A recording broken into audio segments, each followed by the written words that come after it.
Pinakahambog na Hapon sa buong mundo, winasak ng Pinoy ang pagmumukha nito. Ospital talagang inabot ng Hapon na kalaban sa sobrang lakas ng kamao ng ating kababayan, tapos inakala niya pa na panalo pa rin siya sa laban. Ito na yata ang pinakamaangas na Hapon na boksingero na nakilala ko. Mas maangas pa siya kay Cuadro Alas, General Casimero. Akala niya yata siya na ang pinakasikat na boksingero sa buong mundo. Ang Hapon na ito ay maagang nagdiwang. Inakala niyang panalong-panalo na siya sa laban kontra sa ating kababayan. At pati yung mga ringer ay di nakaligtas sa kanya.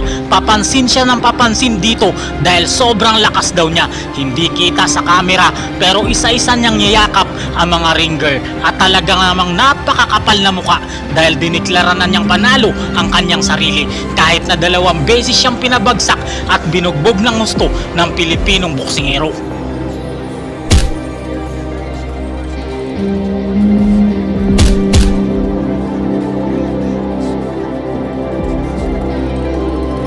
Nagkaroon kasi ng accidental headbutt dito. Na headbutt ang ating pambato kaya itinigil na ang laban. Inakala ng Hapon na panalo na siya sa laban, pero ang Pinoy talaga ang totoong nanalo sa laban. Napahiya ang pinakahambog na boksingero ng bansang Japan.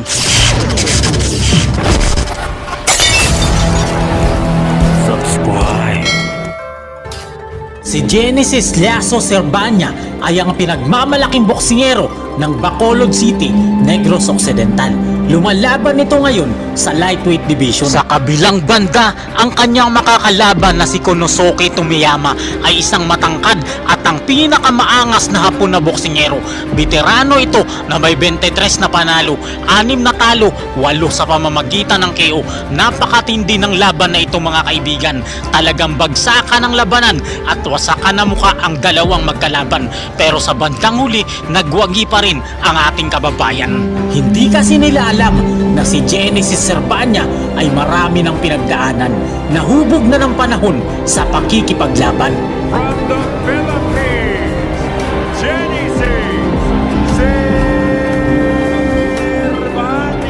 Araw ng Sabado, July 27, taong 2013, sa Cotai Arena, Venetian Resort, Macau, China, ay dumayo ang ating bida. Dedepensahan niya ang kanyang kampyonato bilang WBO Asia Pacific Super Bantamweight Champion kontra sa pinakamaangas na boksingero ng Japan, si Konosuke Tomiyama. Napakatangkad nito at sobrang hambog pa, pero wawasakin siya ng ating bida. Round number 1, dikdikan agad ang labanan. Parehas ang dalawang boksingero na nakapagpabagsak ng kalaban.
Sa round number 2, ganun pa rin ang senaryo.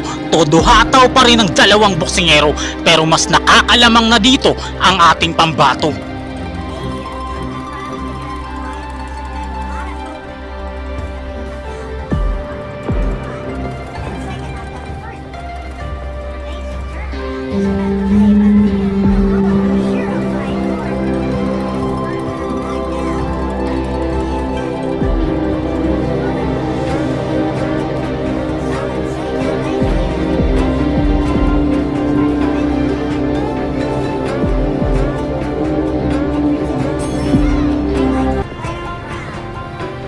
Round number 3, dito mabubugbog ni Kabayan ang hambog na hapon na kalaban.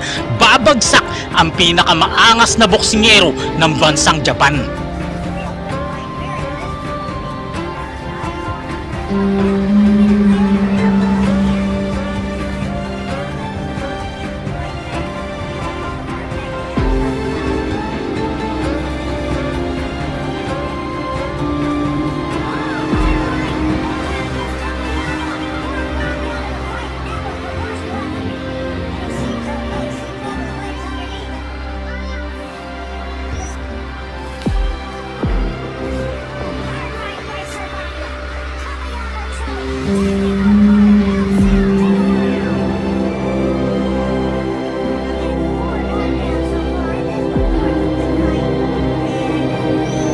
Sa round number 4, duguan na ang ating pambato pero siya pa rin ang agresibo. Nakakalamang pa rin siya sa Hapones na boksingero.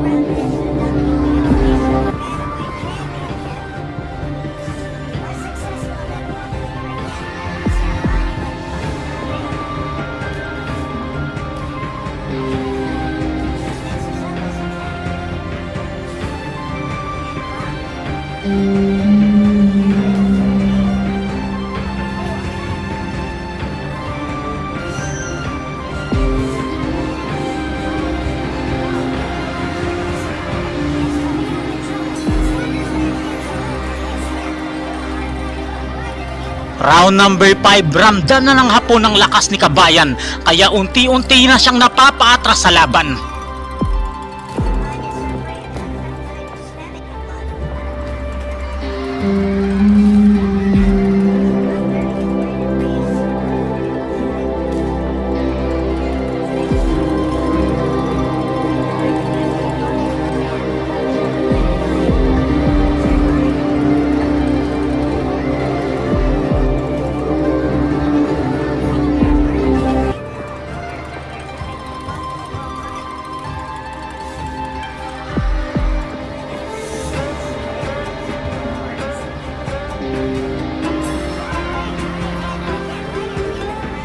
Round number 6, ayaw pa rin magpatalo ng Hapones na boksingero kahit nabugbog sarado na ang inabot niya mula sa ating pambato.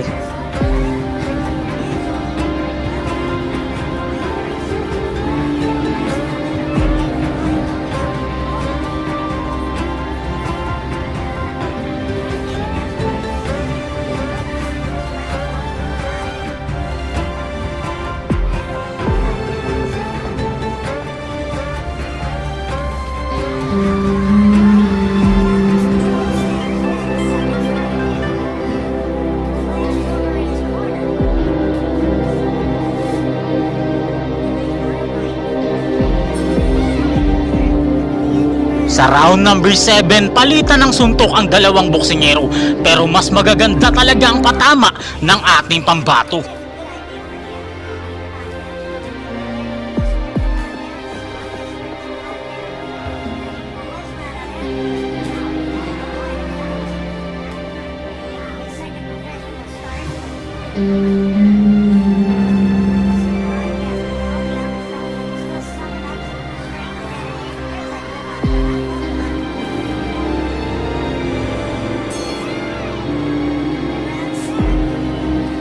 Round number 8, durog na rin ang mukha at ilong ng kalaban. Unti-unti na siyang bumabagal at nangihina sa laban.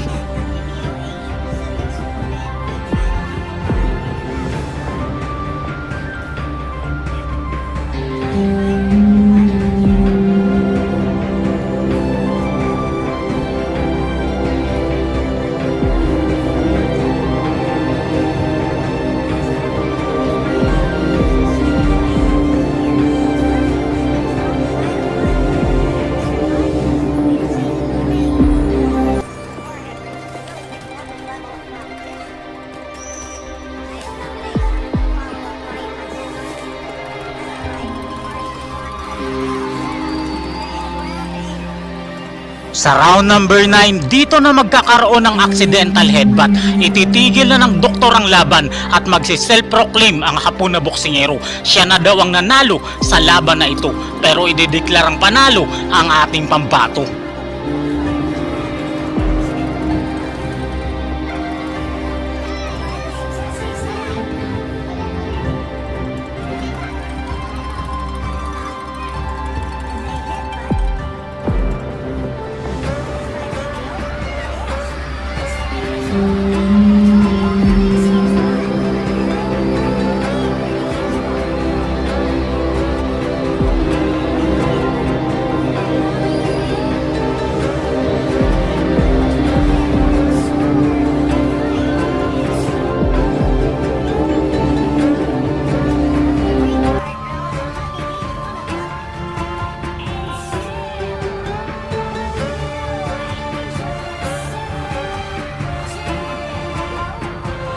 Genesis Urbania ay isa ring mahusay na boksingero na lumalaban para sa lahing Pilipino.